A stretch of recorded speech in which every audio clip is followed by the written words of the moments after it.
comrades, a very interesting story coming out about the NSA.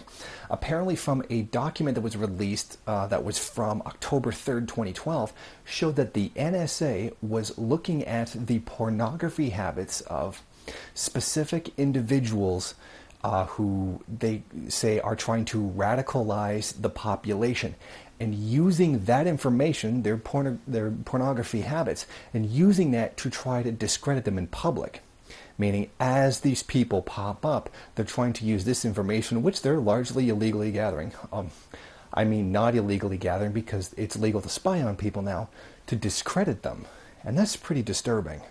A previous SIGINT, or Signals Intelligence, the Interception of Communications, assessment report on the radicalization indicated that radicalizers appear to be particularly vulnerable in the area of authority when their private and public behaviors are not consistent.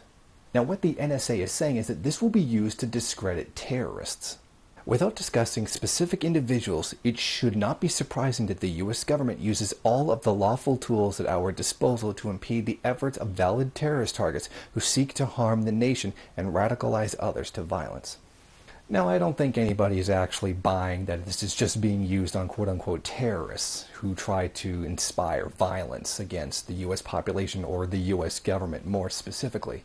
No, I don't think anybody's actually believing that. I think more likely this is going to be used on anyone who might challenge government authority or government legitimacy in general, or someone who just stands up to government corruption more specifically. I think anyone who did oppose something the government was doing, police services, intelligence services were doing wrong, are also going to be targeted by this. Now, the ACLU obviously did notice this too, and has put forth a noting that this will more than likely be used against people who are just questioning the government and the abuses of power that it carries out against organizations and people. Like the ACLU, an organization that tends to take on government corruption. And I think it's very important that we do realize that since when has anti-terror laws or the anti-terror pretext ever been left to just deal with terrorism? In fact, it's been used on the regular population.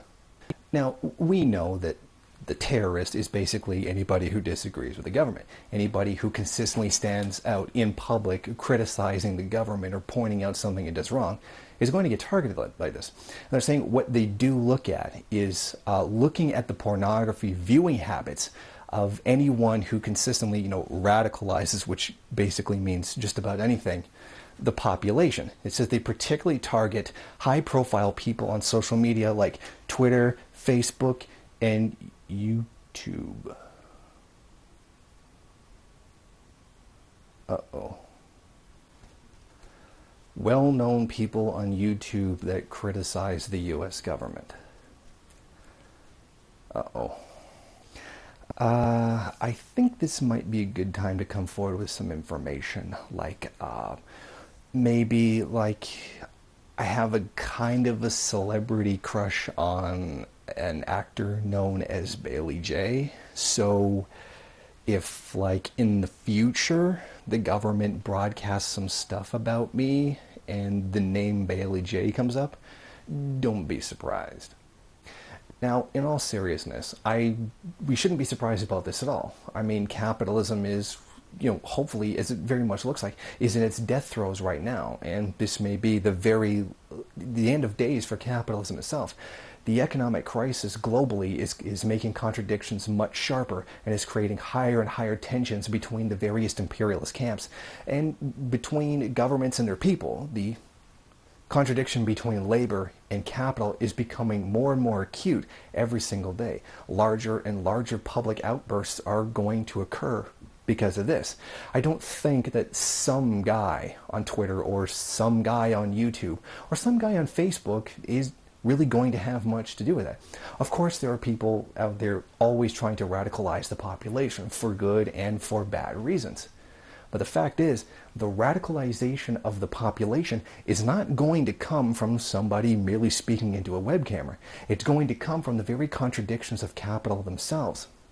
As people become poorer, as people lose more in their rights because of the crumbling bourgeois state and the crumbling bourgeois grip on power, people are going to become more radicalized because of that.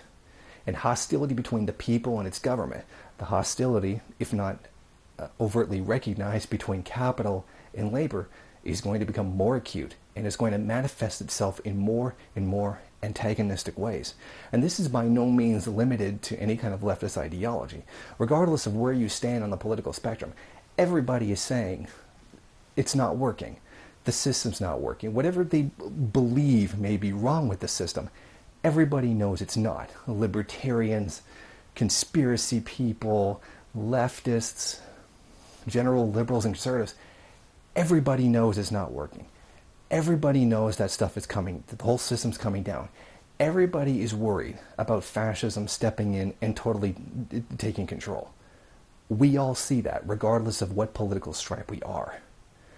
For us as Marxists, our goal should be right now to organize the population, make the population class conscious, make people understand that this is the crumbling of capitalism itself.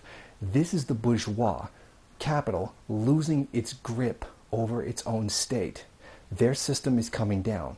And when it comes down, we have to be prepared to replace it with an entirely new system. So can you really blame the radicalization of the population on some guy on the internet? Of course not. That's ridiculous. The radicalization comes from the destabilization of capitalism itself. Thank you for watching. Go ahead, rate, comment, subscribe, share on various social media if you want. There's some other great content here you can check out.